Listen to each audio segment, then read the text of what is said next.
This is StoryRobot. Welcome to r/RegularRevenge. Our first story of today is getting revenge on an entire hockey team.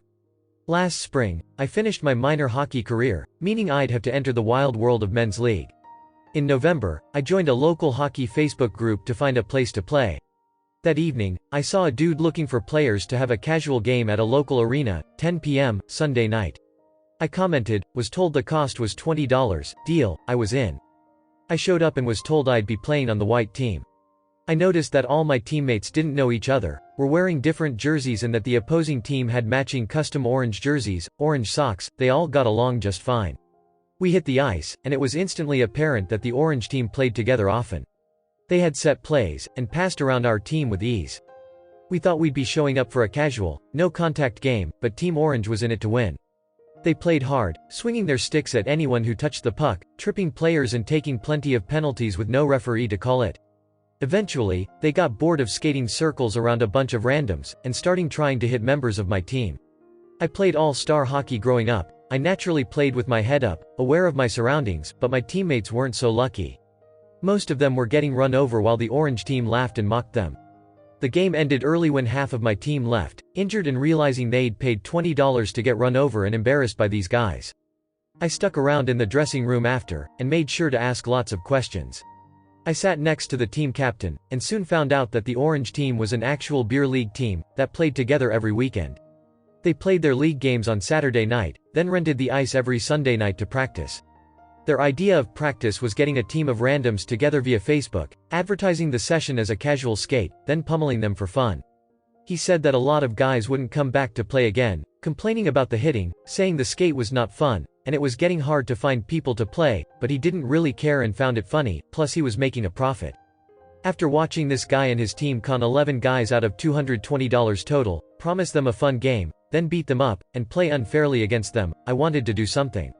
I could have taken it up with the admin of the hockey group, that would be too easy and no fun. That weekend, I paid close attention to the Facebook group. Sure enough, on Friday night, the captain posted the same ad I saw last weekend. Within minutes, the comments were flooding with a handful of players, about to be tricked like I was. I quickly personal messaged all the players, notifying them of what this guy was up to. They were surprised, but thanked me for telling them. Sure enough, they all went back to the comments to cancel on him, using various fake excuses. The next day, the captain posted a desperate ad, followed by another on Sunday morning. Less and less people commented. Perfect. I did this for a couple of weeks, messaging players and telling them to avoid this guy and his team. Nobody snitched on me, and slowly he stopped posting in the group. Interested to see if he'd canceled his practices altogether, I called the rink, and asked if the ice was booked on Sunday night at 10. The rink attendant said that a beer league team was practicing at that time, and it was the only open ice available for the winter.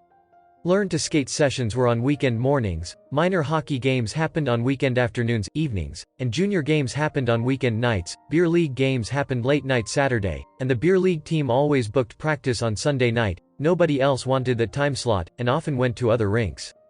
If it was the only open ice time, what if I went the extra step, and took it from them?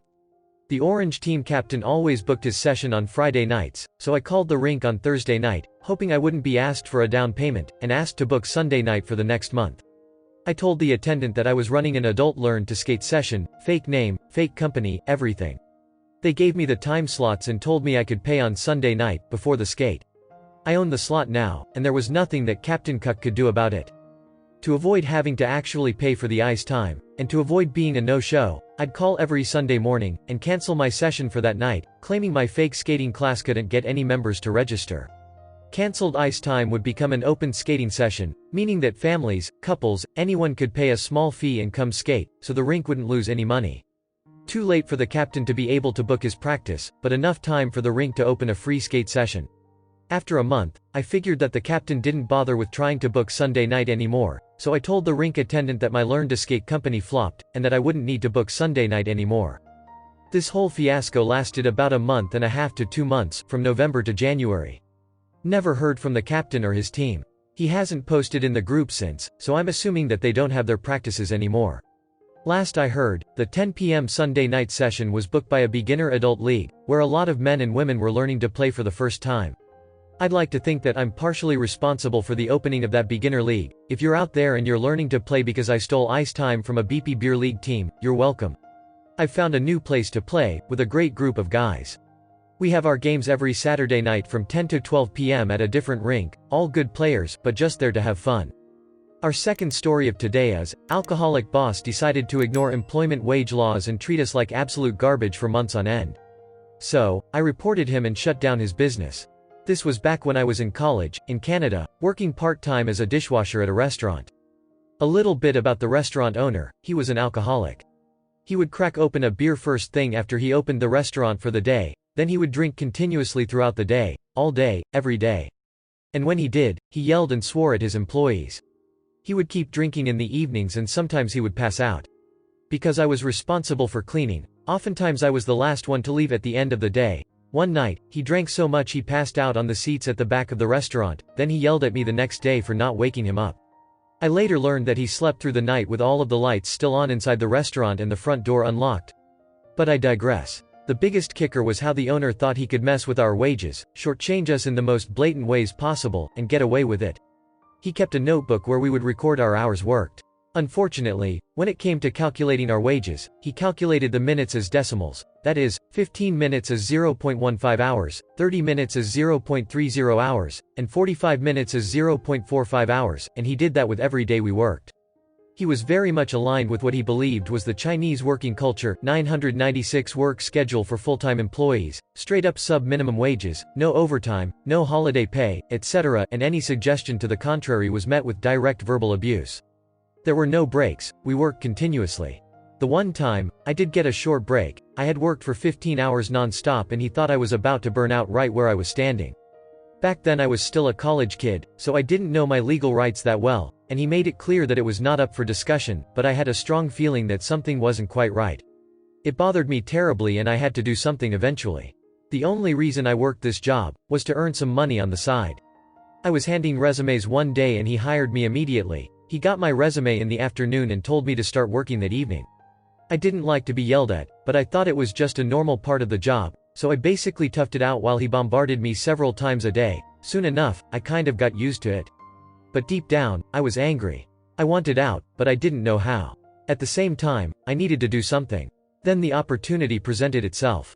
The straw that broke the camel's back was how he wanted me to work on Canada Day. My shift was scheduled from 11 a.m. to about 3 a.m. the next day. With no bonus, no holiday pay, no nothing, at sub-minimum wage, that's it. No breaks either, remember? Of course I bailed on him when that day arrived. He asked 20 times over the last 2 months and I told him no every time. When he approached me, he wasn't asking, he was straight up telling me that I must work on that day, under those conditions. Beep that beep. He fired me the very next day. I couldn't be more delighted. I went right over to the labor board and reported the beep out of him. I told them everything. I also told them where to find that notebook with all the evidence in it. The officer at the labor board gave me a very serious look and told me he would investigate this thoroughly. The owner was illegally hiring study abroad kids from China to do the dirty work for him and treating them like absolute beep. One of the waiters told me she was paid as little as $6 an hour. The officer at the labor board ordered the owner to pay me more than $1,000 in compensation. Some days later, I brought a buddy with me and returned to the restaurant to collect the rest of what I owed. I got quite a few missed calls from the owner after that, then I blocked his number. The cherry on top? I think they must have been audited or something, because soon after my complaint, I walked by it one day and it was completely boarded up. I went on Google to check and they listed the location as permanently closed. Thank you for watching. Error.